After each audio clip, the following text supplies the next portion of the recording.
Good morning guys, moon ডায়েরিতে আপনাদের সকলকে স্বাগত। আশা করি আপনারা সকলে খুব ভালো আছেন। চা আর বিস্কিটের সাথে আজকে সকালটা শুরু করছি আপনাদের সাথে। চলুন দেখি পরপর আমি কি করছি।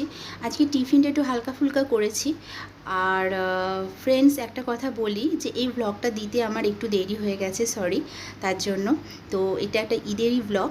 আজকে লাঞ্চে ছিল একটু হালকাই লাঞ্চটা করেছিলাম। মাছের একটু কালিয়া করেছিলাম হালকা করেই, আর সমস্ত সবজি দিয়ে একটু তেতো মতো করেছিলাম। পাঁচফোড়ন সম্বাদ দিয়ে একটু মাছের তেল ছিল, সেটা দিয়ে একটু তেতো মতো করেছিলাম। আর নোটে শাক ভাজা করেছিলাম। নোটে শাকটা না খেতে আমার ভীষণ ভালো লাগে। একটু রসুন সম্বার দিয়ে, কাঁচা লঙ্কা দিয়ে, মানে অল্প তেল দিয়ে খুব ভালো লাগে শাক ভাজাটা মানে খেতে। তো আমাদের পরিবারের সকলেই খুব ভালোবাসে শাক ভাজা খেতে।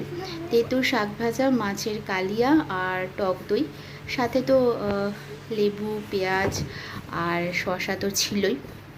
তো যেহেতু আজকে ঈদ, তো আজকে একটা আমার বন্ধুর বাড়িতে নেমন্তন্ন। প্রত্যেক বছরই ও আমাকে নেমন্তন্ন করে, কখনো যাওয়া হয়, আবার কখনো কখনো কাজের চাপের জন্য আমি যেতে পারি না। তো এবার আর কি খুবই মানে জোর করে বলেছে এবার যেতেই হবে, না গেলে কিন্তু আমি ভীষণ রাগ করব।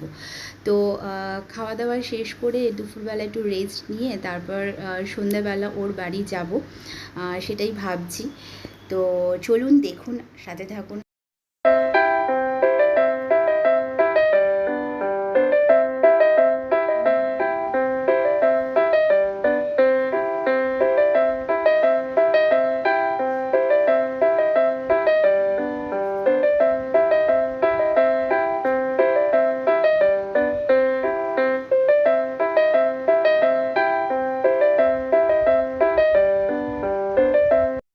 যথারীতি খাওয়া দাওয়া শেষ করে সন্ধ্যেবেলা সেজে গুজে বেরিয়ে গেছি। দেখুন কত সুন্দর লাইটিং করেছে ওদের ওখানে। ও তো আনন্দে আত্মহারা হয়ে গেছে। ওদের বাড়ির সামনে স্টেজও করেছিল।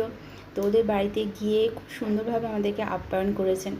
একটা কথা, আমার ভিডিওটা যদি ভালো লাগে প্লিজ সাবস্ক্রাইব, লাইক, কমেন্ট আর শেয়ার করতে ভুলবেন না একদমই।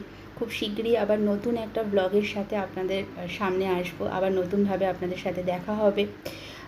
দেখুন, ও পরোটা, চিলি চিকেন, চিকেনের ঝোল আলু দিয়ে, দুরকম সিমুই, কোল্ড ড্রিঙ্কস, মিষ্টি, সমস্ত কিছু খুব সুন্দর করে যত্ন করে সাজিয়ে দিচ্ছিল।